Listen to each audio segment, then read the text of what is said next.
예수님께서 우리가 예수를 믿으면 이런 시험과 고통이 없을 거라고 했다면 우리가 전도를 안 해도 될 건데, 우리 주님은 우리에게 그렇게 약속한 적은 없습니다. 너희가 세상에서 환난을 당하나 담대하라, 내가 승리하였노라, 그렇게 말씀만 하셨고 우리에게 승리하도록 도와주시겠다고 말씀하셨지, 예수를 믿는다는 이유만으로 고통과 시련에서 제외된다는 그런 법이 없기 때문에 누구든지 이런 어려움을 당하게 됩니다. 그때 우리에게 나타나는 것은 좌절과 절망과 원망과 그리고 불평들이 우리의 삶 속에 많이 있습니다. 오늘 이스라엘 백성이 마찬가지였습니다. 그들은 홍해를 건널 때의 그 감격은 이루 말할 수가 없습니다. 그래서 성경은 이렇게 얘기합니다. 그들이 노래를 불렀다고. 아마 구약 성경 전체를 펼쳐서 첫 번째 나오는 노래가 일 겁니다. 흥겨워서 노래를 불렀습니다. 노래만 부른 것이 아니면 한 사람이 부른 것이 아니라 온 백성이 다 노래를 불렀다고 했습니다. 쉽지 않습니다. 그리고 여인들은 소고를 잡고 춤을 췄다고 그랬습니다. 노래를 부르고 춤을 추며 그 축제와 그 감격을 어떻게 표현할 길이 없어서 그들은 정말 그 홍해의 그 해변에서 하나님께 영광 돌리는 모습들을 보게 됩니다. 그러나 이것이 3일을 가지 않습니다. 그들이 계속해서 광야길로 들어서서 3일길 갔을 때 그들에게 찾아온 것이 물을 구할 수가 없었습니다. 인간이 느끼는 고통 중에 가장 참 힘든 것이 기갈이라고 얘기합니다. 목마름이. 이 목마름의 문제가 자기들에게 심각한 문제로, 현실적인 문제로 다가오게 되고, 또 하나의 절망할 수밖에 없는 것은 이 광야를 자기들이 걸어보니까 물을 구할 수는 없겠다는 그런 결론에 도달하면서 그들이 너무나 고통스럽게 울부짖습니다. 그런데 3일이 지나고 그런 고통 중에 있을 때 마라라는 곳에 도착하게 됩니다. 물이 있었습니다. 그러면 그렇지, 하나님이 인도하시는데 그럴 리가 있나. 그들은 기쁨으로 그 물을 마셨지만 불행히도 그 물은 마실 수 없는 물이었습니다. 그 물을 먹고 토하기도 하고 병에 걸리기도 하고, 거기에 이제 그래 되니까 어떤 마음이 들어가는가 하면 배신감까지 들어갑니다. 그토록 믿었는데 어떻게 우리에게 이렇게 대할 수가 있는가, 그런 마음이 들어가면서 낙심하고 절망하는 모습들을 우리는 함께 보게 됩니다. 오늘 이스라엘 백성들이 예상하지 못했던 하나님의 인도하심 속에 있음에도 불구하고 그들이 전혀 예상하지 못했던 마라의 쓴물을 경험하고 난 다음 그들 속에 깨달은 것이 뭘까요? 하나님께서 이것을 통해서 무엇을 말씀하기를 원하셨을까요? 이 사건을 통해서 고통의 의미, 왜 우리 인생 속에는 이런 고통이 찾아오는지, 이런 부분을 조금이라도 우리가 한번 같이 찾아보기를 원합니다.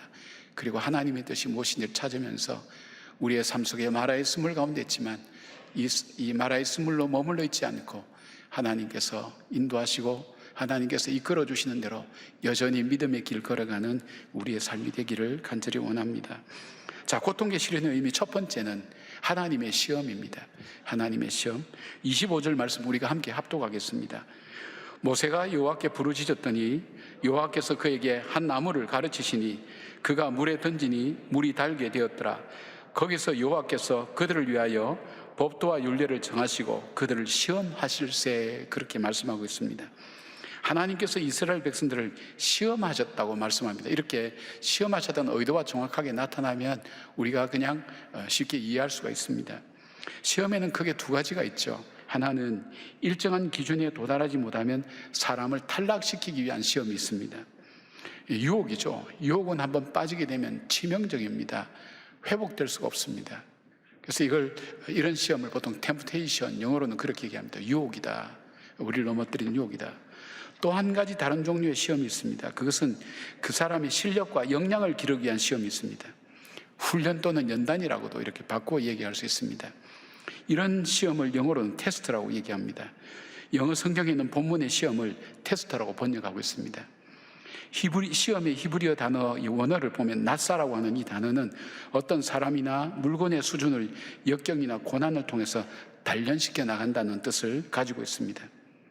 쉽게 말씀드리면 이스라엘 백성이 만난 마라의 쓴물은 하나님이 예비하신 가나안 땅에 들어가기 합당한 거룩한 백성으로 만들어 가기 위한 하나님의 의도와 과정이었다, 이렇게 우리가 설명할 수가 있습니다. 시험 자체를 좋아하는 사람은 아무도 없습니다. 그러나 아이러니하게도 이 시험이 필요 없다고 얘기하는 사람도 없습니다. 왜냐하면 시험의 과정이 없었다면 우리는 현실에 적응하는 능력도 없었을 뿐 아니라 그리스도인으로서의 성숙한 성장의 삶을 살 수도 없었을 것입니다. 시험을 통해서 우리는 자신의 한계를 발견합니다. 능력의 연약함도 발견합니다. 부족함이 무엇인지도 알게 됩니다. 그리고 그러기에 어떻게 살아야 될지 지혜도 여기서 깨닫게 됩니다. 그리고 우리는 지금까지 살아오면서 이 시험과 시련을 통해서 성장해 와서 여기까지 오게 되었기 때문에 시험을 좋아하진 않지만 시험 자체는 필요 없다고 얘기하는 사람은 없다는 것입니다. 마라의 스물 시험은 이스라엘 백성이 어떤 상황 속에서도 여전히 하나님 믿고 하나님 의지하며 인도하심을 따라 광야길을 가며 가나안까지 갈 수 있는지 하나님께서 테스트해 보신 것입니다.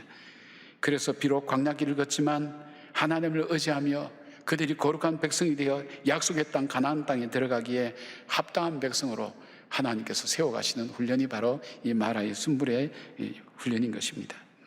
고난도 이겨내고 시련도 견뎌내면서 여전히 그 가운데서도 하나님의 사람으로 살아갈 수 있는 사람, 사단의 유혹 앞에서도 이겨낼 수 있는 지혜와 그리고 견딜 수 있는 능력이 있는 사람, 그리고 어떤 조건과 상황 속에서도 하나님께서 내게 주신 사명을 감당하는 사람으로 살아갈 수 있는 사람, 풍요 속에서도 풍요를 관리할 줄 알고 빈곤 속에서 빈곤을 관리할 줄 알고 건강할 때는 건강함으로도 그리고 병들 때는 병들 때에도 여전히 그 가운데서 자기가 있는 어떤 상황 속에서도 여전히 하나님의 사람, 하나님의 백성답게 우리를 세워나가서 결국 이 땅을 살면서 하나님 주신 그 사명을 감당하는 사람으로 우리를 만들어 가시는 것, 그것이 하나님의 시험이었습니다.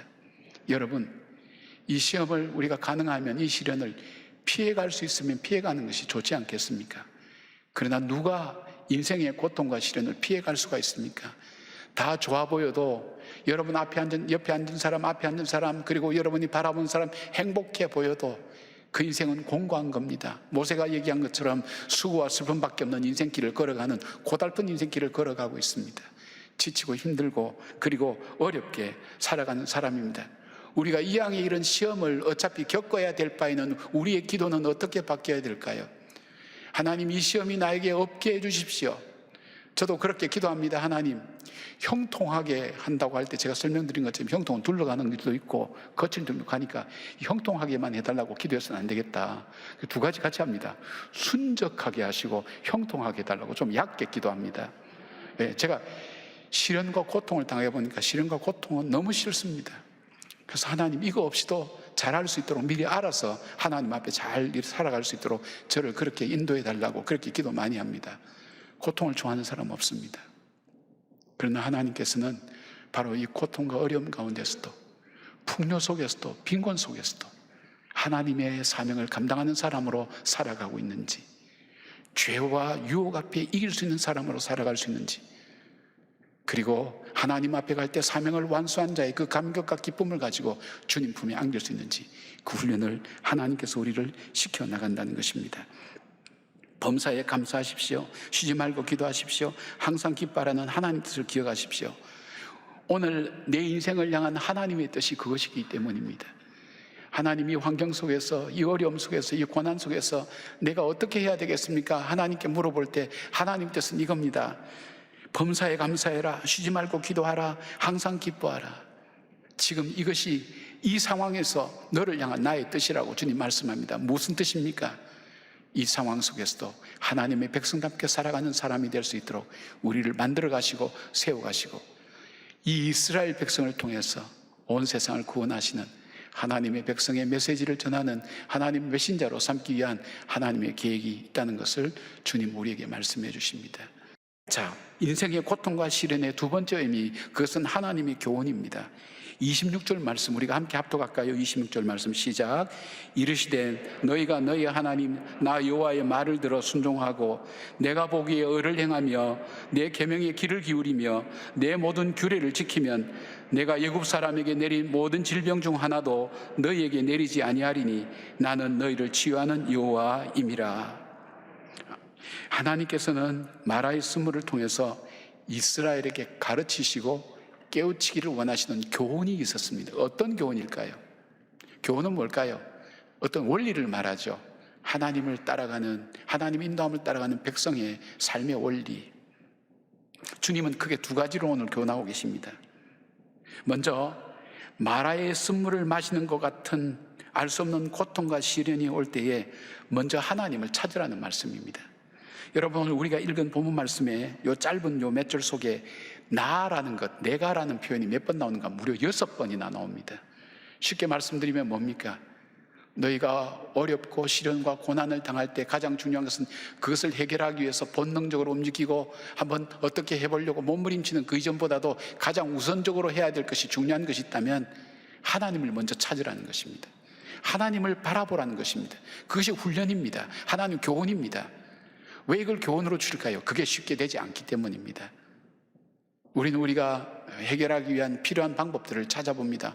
간구하다가 안 되면 그때서야, 늦게서야 하나님을 찾지 않습니까?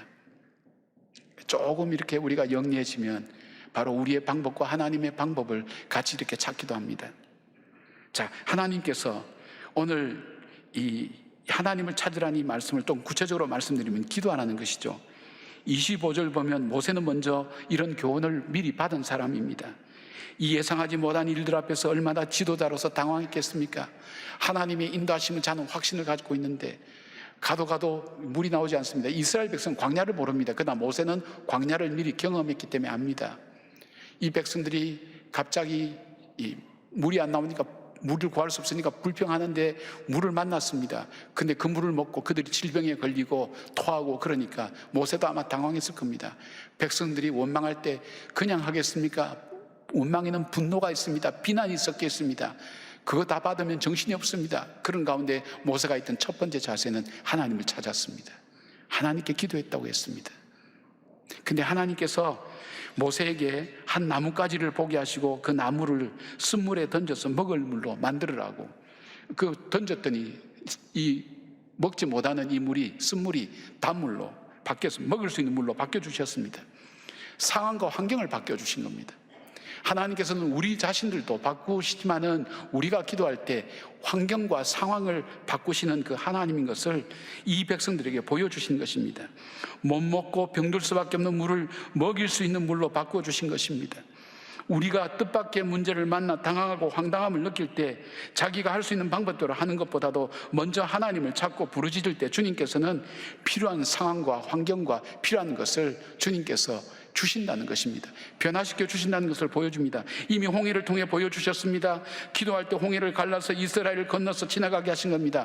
불가능한 일입니다. 그러나 물리적으로 하나님께서 환경을 바꾸셔서 홍해를 길로 만들어서 걷게 만드셨습니다. 마라의 쓴물 앞에서도 환경을 바꾸어서 먹을 물로 바꾸어 주셨습니다. 모세의 기도 모습은 이스라엘 백성들이 모두 볼 수 있었습니다. 아, 지도자 모세가 저 어려울 때 기도하는구나, 하나님을 먼저 찾는구나. 그것이 교훈이었습니다. 이 교훈은 앞으로 광야 생활을 통해서 계속해서 이스라엘 백성들에게 교훈하시는 하나님의 교훈이 됩니다. 또 하나의 교훈이 있다면 바로 하나님 말씀에 순종하라는 것입니다. 출애굽의 역사는 순종과 불순종의 역사라고 말해도 틀리지 않습니다. 순종함으로 광야를 잘 지나서 갈 수가 있었다면 불순종으로 광야에서 고통과 아픔을 당하다가 결국 그들의 말대로 광야에서 죽임을 당하는, 다 죽어버리는 그런 일들도 있었습니다. 순종과 불순종의 그런 관점에서 이 광야의 생활을 우리가 볼 수가 있습니다. 오늘 하나님 앞에 모세는 순종합니다. 모세는 어떤 사람입니까? 애굽의 왕들이 받는 교육을 받은 사람입니다. 비교적 요즘 말로 하면 과학적인 사람입니다. 합리적인 사람입니다. 이성적인 사람입니다. 그리고 생각할 줄 아는 사람입니다. 상식적인 사람입니다. 우리가 그렇게 볼 수 있습니다. 많은 경험과 경륜이 있는 사람입니다. 그런데 모세가 하는 일은 단순합니다. 그냥 하나님 말씀대로 그대로 순종합니다. 나무를 던진다고 무슨 변화가 일어나겠습니까? 그렇죠. 그러나 모세는 순종했습니다. 지팡이를 들어 바다를 가리킨다고 무슨 변화가 일어나겠습니까? 모세가 순종했더니 바다가 갈라지고 살길이 열리는 것입니다. 십자가에 달린 노뱀을 바라봐라. 그러면 너희 뱀에게 물린 독이 나을 거다. 그 말이 되는 얘기입니까? 그러나 그들이 순종할 때 본 사람은 다 살아났습니다. 잔치집에 포도주가 떨어졌습니다. 예수님 당시 풍습으로는 잔치집에 포도주가 떨어지는 것은 있을 수 없는 일로 여겼습니다. 그런데 예수님은 종들에게, 포도주를 찾는 종들에게 항아리에 물을 채우라고 얘기합니다. 물을 다 채우니까 그 항아리를 이 연회장에게 갖다 주라고 얘기합니다. 포도주를 갖다 줘야 되는데 물을 갖다 주라는 것입니다. 그런데 그 하인들은 그대로 순종했습니다. 갖다 줄 때 연회장은 이 포도주가 어디서 났는지 몰랐다 그랬어요. 그러나 하인들은 알더라 그랬습니다. 무엇합니까? 순종했기 때문에 알게 되는 겁니다. 순종했기 때문에 그 이유를 깨닫게 됩니다. 순종할 때 알게 됩니다. 순종할 때 체험하게 됩니다. 순종할 때 하나님의 역사임을 확실히 믿게 됩니다. 순종했다는 것입니다. 우리는 누군가를 섬기며 살아가게 되어 있습니다. 누군가를. 여러분은 나는 내 인생의 주인은 없다 얘기하지만 누군가를 섬기며 살아가게 돼서 돈을 섬기든 내 자존심을 섬기든 저 자녀를 섬기든 뭔가에 매여 있습니다. 여러분의 아킬레스건이 다 있다는 겁니다. 누군가를 섬기며 살아가게 되어 있습니다. 이스라엘 백성은 애굽에서 바로를 섬기면서 그를 신처럼 떠받들며 그렇게 살았습니다. 근데 하나님의 교훈은 이것입니다. 하나님 말씀에 순종하라는 것입니다. 너 자신에게 순종하지 않고 너 욕심에게 순종하지 않고 너의 정욕에 순종하지 않고 하나님 말씀 앞에 순종할 때 주님께서 바로 이것을 통해서 길을 여시고 하나님께서 역사하신다는 것을 이 백성들에게 가르쳐 주는 것입니다. 하나님 말씀대로 순종하고 그 말씀대로 행하고 하나님의 규례대로 행할 때에 예굽인들에게 있던 질병들을 막아주시고 질병에 걸렸다 할지라도 치료하시겠다고 말씀합니다. 하나님은 이 사건을 통해서 무엇을 말씀하고 싶을까요? 하나님이 어떤 분인가 하는 것을 이 백성들에게 가르쳐 주시는 것입니다. 여러분, 시험과 고통이 다가올 때 먼저 하나님을 찾으십시오. 그리고 하나님의 말씀 앞에 다시 자신을 한번 다시 돌아보시기 바랍니다. 고통의 순간에도 아픔의 순간에도 하나님 말씀 듣기를 원하고 하나님 앞에 부르짖을 때에 여호와 라파 되시는 하나님께서 응답하시고 치료하실 줄로 믿습니다. 그 믿음 가지고 포기하지 않고 끝까지 순종하는 순종의 걸음 걸어가는 우리의 신앙과 믿음이 되기를 주님의 이름으로 축복합니다. 자, 세 번째, 고통과 시련의 의미, 하나님의 위로의 시작입니다. 고통과 시련이 하나님의 위로라는 것은 아닙니다. 그러나 위로의 시작이 된다고 말씀드립니다. 위로의 시작이다. 27절 우리가 함께 합독하겠습니다. 27절 시작. 그들이 엘림에 이르니 거기에 물샘 12과 종려나무 70그루가 있는지라 거기서 그들이 그 물 곁에 장막을 치니라. 홍해를 지나온 감격 속에서 3일 동안 물을 마시지 못한 이스라엘 백성은 마음으로 육체적으로 정신적으로 너무 지쳐 있었습니다. 게다가 그들이 마시지 못할 물을 마심으로 질병에 걸려서 고통나누며 신음했습니다. 성경은 여기서 끝나지 않습니다. 그들은 그럼에도 불구하고 모세의 인도함을 받아서 전진했다고 그렇게 말씀을 전해주고 있습니다. 그래서 그들이 도착한 곳이 어디입니까? 바로 엘림이라는 곳에 도착했는데, 엘림은 마라에서 남쪽으로 한 11km 정도, 그렇게 멀지 않는 곳에, 불과 몇 시간이면 닿을 수 있는 곳에 바로 이 엘림이 있었던 것입니다. 거기에 물샘 12과 종려나무 70그루가 있는 정말 놀랄만한 오아시스가 기다리고 있었습니다. 성경은 그들이 엘림 곁에, 엘림의 물 곁에 장막을 쳤다고 말씀하고 있습니다. 여러분, 이건 불가능한 일입니다.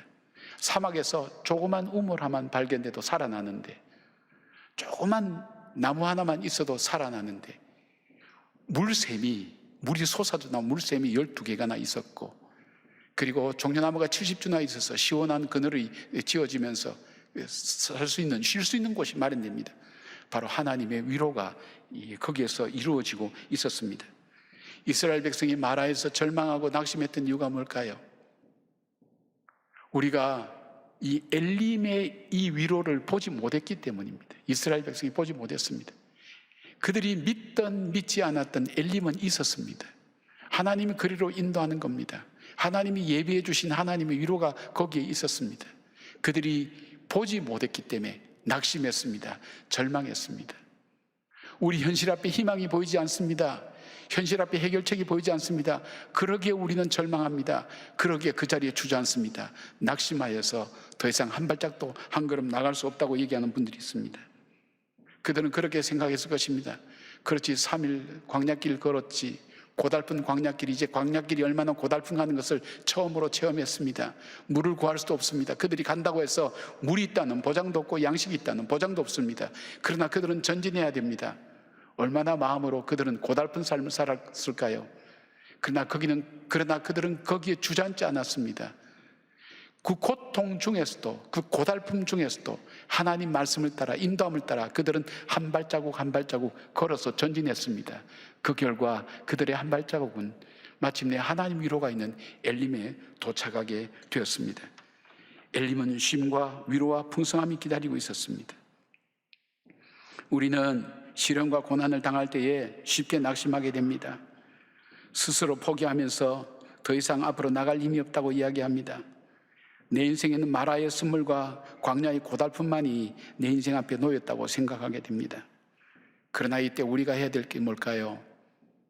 뒤로 물러나 침륜에 빠지지도 않고 거기서 중단하고 머물러 있는 것도 아니고, 마라의 시련과 아픔이 있음에도 불구하고 우리가 앞길에 무엇이 우리를 기다리고 있는지 불안하고 불투명한 미래가 우리 가운데 있다 할지라도 하나님의 말씀을 따라, 인도하심을 따라 한 걸음 한 걸음 전진해 갈 때 불과 얼마 되지 않아서 하나님의 위로가 있다는 것을 믿으셔야 됩니다. 그것을 바라볼 수 있어야 됩니다. 마라의 스물만 있는 것이 아니라 우리 인생 속에는 엘림의 위로도 있다는 것을 바라보아야 됩니다. 그렇다면 여러분, 오늘 교회를 시작하게 하신 성령께서 우리를 한 공동체 안에 묶어두신 이유가 뭘까요? 수고와 슬픔밖에 없는 고달픈 인생길 아닐까요? 그러나 우리가 여기에 그냥 단순히 모인 한 사람 한 사람이 아니라 우리가 그리스도 안에서 한 형제 자매로서 서로가 서로에게 해야 될 격려가 뭘까요? 무엇으로 힘이 되어야 될까요? 이렇게 표현해야 되지 않을까요? 뒤로 물러나 침륜에 빠져 있는 사람들을 향해서, 그리고 한 발자국도 앞으로 나갈 수 없는 지쳐있는 사람들을 향해서 우리가 할 수 있는 말이 있다면 가장 좋은 것은 아직 오지 않았습니다. 하나님은 우리를 위해 엘림의 위로를 준비하고 계십니다. 힘을 내어서 조금만 더 주님의 인도함을 따라 우리가 걸어나갑시다. 그렇게 서로 위로하며 서로 밀어주고 당겨주고 붙들어주며 함께 격려하는 공동체가 되어야 되지 않겠습니까? 사랑하는 여러분, 여러분 마라에 있습니까? 쓴물을 마시고 고통 중에 있습니까? 병들어 어려움을 당하고 있지는 않습니까? 거기에 머물고 싶고 주저앉고 싶은 마음이 있습니까? 이제 더 이상 나는 한 걸음도 걸어갈 힘이 없어 그렇게 지쳐 있습니까? 그렇다면 우리 공동체가 함께 그분을 이끌어주며 우리가 이렇게 얘기할 수 있지 않습니까? 거기서 머물지 마십시오. 우리에게 하나님의 엘림은 있습니다. 하나님 위로는 있습니다. 한 걸음만 말씀을 따라서 우리가 한 걸음씩만 걸어가십시다. 그렇게 격려하며 한 걸음만 더 걸어갈 수 있다면, 한 번만 더 나갈 수 있다면 불과 얼마 되지 않아서 엘림에 도착할 것입니다. 저는 그렇게 믿습니다. 하나님께서 우리에게 엘림을 준비하고 계신다고, 우리 인생의 엘림을 준비하시고 궁극적으로는 천국의 소망을 우리에게 예배하고 계시는 것입니다. 바울은 자기에게 일평생 자기를 괴롭히는 가시가 있었습니다. 육체의 가시라고 했습니다. 무슨 병인지도 모릅니다. 그러나 그것이 고통스럽고 하나님의 복음을 전하는데 방해가 될 만큼 그런 가시였다고 얘기합니다. 그래서 하나님 앞에 간절히 기도합니다. 그러나 3번이나 간절히 기도했지만 하나님의 응답은 내 은혜가 내게 족하다는 그런 응답이었습니다. 바울은 낙담하지 않았습니다. 그리고 훗날 그는 자기가 약할 때 가장 강했노라고 그렇게 고백합니다. 내가 아무것도 아니라는 것, 내가 가진 것도, 내가 아는 지식도, 이 모든 것도 아무것도 아니라는 것, 내가 약하기에 그 주님을 의지할 수밖에 없었다고, 그 주님을 믿고 그 주님의 약속대로 살아갈 수밖에 없었다고, 그 하나님을 의지하고 그 말씀대로 내가 순종하며 따라갈 수밖에 없었다고, 그것이 내가 걸어온 길이라고. 그는 얼마나 크고 놀라운 일들을 했습니까? 그는 그것이 바로 나의 나된 것은 하나님 은혜라고 그렇게 고백하고 있습니다. 연약한 중에도 그가 오히려 더 강하게 되어서 하나님의 거룩한 사명을 완수하는 사람이 되었다고 그렇게 고백하고 있습니다. 사랑하는 여러분, 오늘 우리에게는 우리 인생길에 있어서 알 수 없는 고통과 아픔들이 우리 인생에 다가올 때 있습니다. 당황할 수밖에 없습니다. 원망하고 불평할 수밖에 없습니다. 누구 때문이라고 얘기할 수 있습니다. 그러나 오늘 하나님께서 우리에게 주신 것, 하나님의 뜻이 아니면 참새 한 마리가 떨어지는 것도, 우리 머리카락까지 세신 받으신 하나님께서 우리에게 일어난 일을 모르실 리가 없습니다. 하나님의 뜻이 뭘까요? 다 알 수 없지만 우리를 향한 하나님 뜻이 있다는 것을 기억하면서 고난의 의미를 되새기며 정금같이 만들어지고 단련되어지고 낙심하고 주저앉지 않고 일어서서 걸어가는 하나님의 거룩한 백성 되기를 주님의 이름으로 축원합니다.